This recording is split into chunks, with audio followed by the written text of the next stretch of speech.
Jason Walker here, Walker Tea Review, where we're looking at the gems of the loose leaf online tea world. We only look at the loose leaves because they generally have a higher quality. Today we're looking at a loose leaf from MightyLeaf. This is a KenyanSunrise, a black tea. We're going to go ahead, get this one ready to go and be able to talk about it so that we can taste it, get the full experience here. All right, we've got that ready. Let me sprinkle a little bit out here as well before I forget. Buried my paper clip there. We're going to come back and look at it in just a moment. Of course, we're always going to get it started and steamed up first with our taster's cup. Give it a rinse.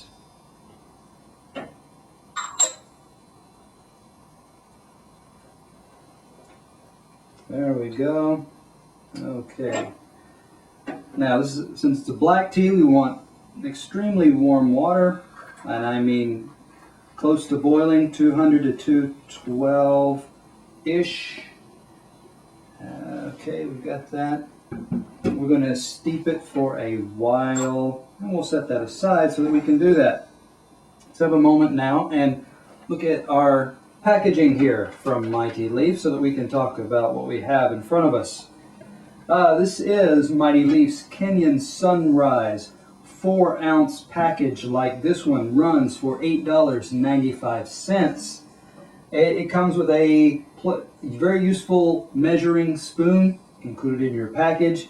Information that they give about steeping or brewing your teas here. For black teas, we're talking about 1 rounded teaspoon per 12-ounce cup, a brewing time of 3 to 5 minutes.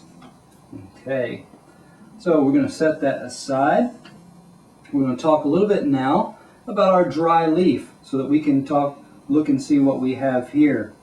Now, we've got some nice chocolate brown colors here. Let me go ahead and spread some of that out so that we can talk about what we've got. We'll get our paper clip out so that it can be seen as well. Some of the things I'm noticing here as far as sizes, we've got a wide range of sizes from pieces that are about as long as our 1 inch and 1/4 long paper clip. You also have smaller pieces which are 1/4 of an inch, or because this is a 1/4 inch grid here system here. So we've got a variety of lengths and sizes. We have a few little pieces here that are a lighter golden color, but that's the dark chocolate color is the rule. Other things that we want to notice, probably still give us a little more time to steep. Let me go ahead and talk a little bit about some of the smells that we got. Yeah.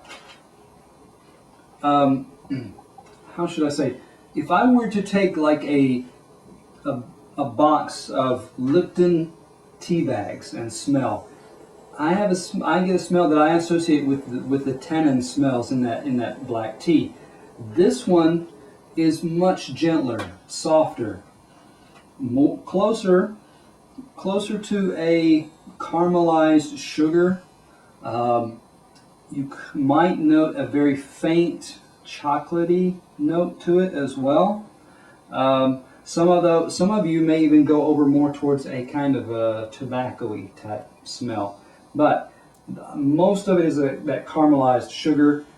Having said that, we want to talk about what flavors or what aromas are released from the wet leaf. We're going to look at some of that in just a moment, and then talk about what we taste when we actually drink it. So let's get that ready. Get our tasting cup here. There we go. This is a 5-ounce taster's cup that we have, which gave us plenty to look at here. I'm going to shake the leaves down so they don't fall out when I open the lid. I'm going to set this aside for just a moment because I think this tea in this tasting and in previous tastings, I have noticed it's worth talking about is the actual smell of the wet leaves. Some wet leaves I think, oh, I'm not that impressed with. These, I mean, I get that kind of brisk tannin type smell to it, but I also got some hints of peach pie or peach cobbler, which was very pleasant to get. Not as rough as some black teas that you may come across. So that was something that was going for it. Quite nice.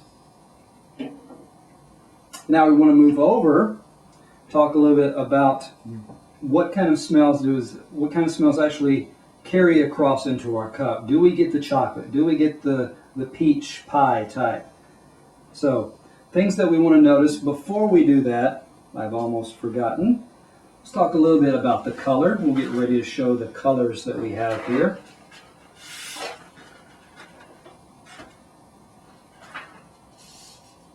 You saw that, what am I doing? Here we are.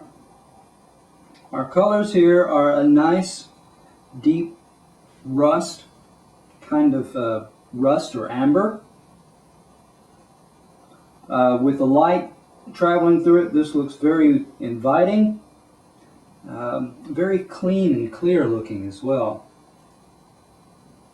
Very pure looking. So that has something going for it as well.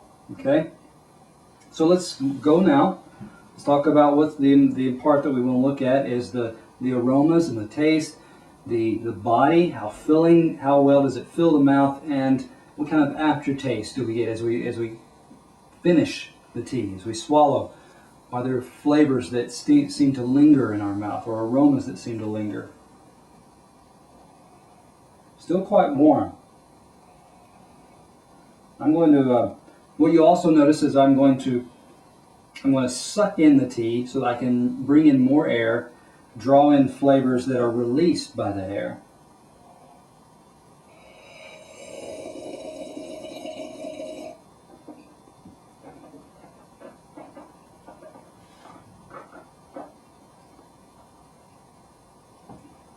Now, this tea, if you work